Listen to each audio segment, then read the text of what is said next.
Hi guys, welcome back to our channel Centrishala by Centricity, आपका wealth partner. My name is Anuj and my name is Anjali. और आज हम बात करने वाले हैं हाइब्रिड स्कीम्स के बारे में कि हाइब्रिड जो म्यूचुअल फंड स्कीम्स हैं वो कौन सी होती हैं, what are the different type of hybrid mutual fund schemes.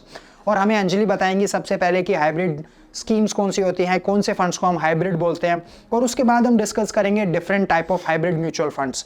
There are 3 type of hybrid mutual fund. सबसे पहले कंजर्वेटिव आ जाता है, फिर बैलेंस्ड आ जाता है, फिर एग्रेसिव आता है।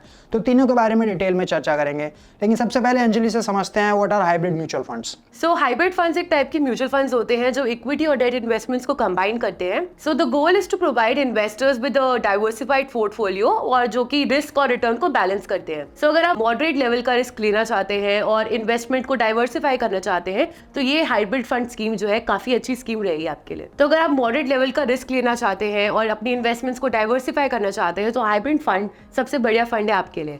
अब हमें अनुज बताएंगे 3 types of hybrid funds.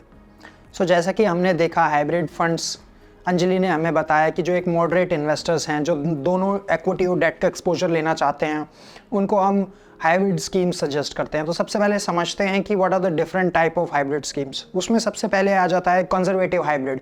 As the name is suggesting, conservative hybrid मतलब वो जो एक कंजर्वेटिव पोर्टफोलियो कंजर्वेटिव है, उसमें जो डेट का अलोकेशन है वो ज़्यादा है। सो जब 75 to 90% of the schemes asset जो एक डेट इंस्ट्रूमेंट्स में जाएंगे, वो 10 to 25 assets equity and equity related instruments में जाएंगे, तो उसको हम कंजर्वेटिव हाइब्रिड स्कीम बोलेंगे, यानी कि डेट का पोर्टफोलियो यहाँ पे ज़्यादा है। अब सेकेंड आ जाते हैं balanced hybrid schemes. As the name is suggesting balanced hybrid मतलब वो जो पोर्टफोलियो है वो बैलेंस्ड है, इक्विटी भी उसमें लगभग 40 to 60% रहेगा और डेट इंस्ट्रूमेंट्स भी 40 to 60% रहेगा। तो at any point of time the portfolio will consist of 40 to 60% debt and 40 to 60% equities.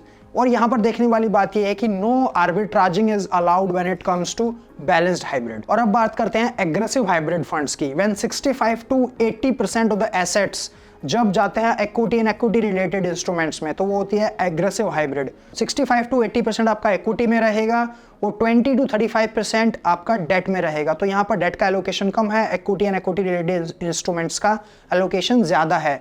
So these are called aggressive hybrid schemes. तो हमें 3 तरीके देखे, सबसे पहला कंजर्वेटिव था, उसके बाद बैलेंस्ड हाइब्रिड था और ये है aggressive hybrid.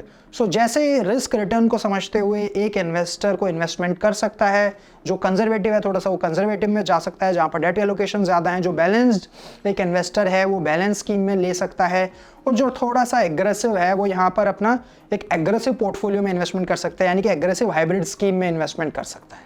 Well thank you Anuj. So stay tune with us क्योंकि आगे की 3 वीडियोस में हम बताने वाले हैं aggressive, conservative and balance fund के टॉप 3 फंड्स। और अगर वीडियो अच्छी लगी है तो प्लीज़ वीडियो को लाइक करें, चैनल को सब्सक्राइब करें और वीडियो को शेयर करें। Thank you so much. Thank you.